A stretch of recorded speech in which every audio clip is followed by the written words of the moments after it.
Hi, this is Nick from Tilta. We're at NAB 2022, and today we're going to be taking a look at our brand new lightweight shoulder rig.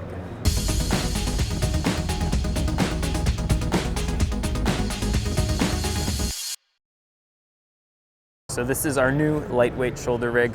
As you can see here, this is definitely a smaller footprint than some of our older steel dovetail-based shoulder rigs. The idea is making something that's lighter, more kind of designed for your DSLRs, probably at the largest size, a Komodo. In terms of weight limit, you are definitely going to be up higher than what you probably would be putting on your shoulder. However, we were just trying to make something that's strong enough, to support, maybe like an Alexa Mini at most, but light enough that you're not going to be, adding extra weight when shooting on maybe a DSLR. So for mounting points, you have this entire design completely based on 1/4-20, so you do not have any 3/8/16. You have a base plate that is essentially a cheese plate for mounting other base plates, whether you want to use a Tilta dovetail or your own quick release system, or if you're just screwing a Manfrotto adapter and you're switching right between your tripod to this system. At the moment, it does not have a specific base plate it comes with. Like I said, this is a very early model, meaning that this is not the production model, so it very well could include one of our Tilta dovetails or a similar connection. But at the moment, you do have many 1/4-20 mounting points included on some of the other parts of the rig, like the handle. One of my favorite features is you do have a mounting point on the arm itself, allowing you to get a monitor a little further out. As we all know, when shooting with smaller cameras, you're kind of limited by the length of your Noga arm mounted off the body, how far you can get it away from your face. This will allow you to get a smaller camera sitting further back on your shoulder and being able to mount the monitor comfortably in front. So that's something I'm excited about. We also have some interesting connection points on the back. So there is a 15mm LWS rod mount if you're trying to mount a battery plate a little further back. We also have a NATO rail where you can use adapters like this. This is just a smaller additional back support. And what's nice about this, if you are using a heavier camera, is that you have a point that the weight isn't going to slip. So you can kind of push forward, and it's just an extra point of contact. And what also is exciting about this is these are just the pieces we're kind of showing now. There are definitely many more accessories to come. The shoulder pad is just Velcroed on, so we'll hopefully have a couple different options for different types of plush or rigidity in regards to how each user would like to operate.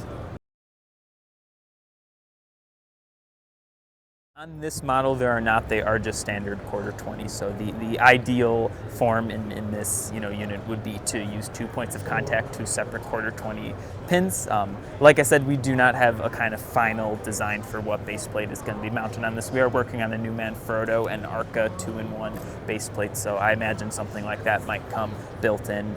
But at the moment, we're looking at most likely just kind of a flatter cheese plate design, but very well could have locating pins in the production model. Yeah, so in terms of size, this definitely folds up pretty small. It utilizes a pretty convenient rotating pin in the front, allowing you to adjust this exactly how it's needed.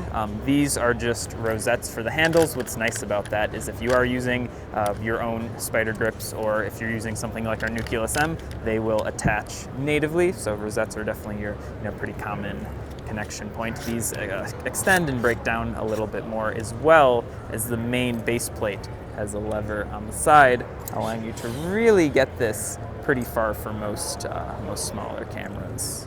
So this is gonna allow you to more comfortably operate if you do need to get the camera a little bit closer. But in general, the idea behind this, and especially having these mounting points in the front, is you're trying to get smaller cameras as close to your shoulder as possible to make it as stable as possible. But as you can see, it opens up quite large and then relatively quickly can break back down into a much smaller system depending on exactly what you're looking for.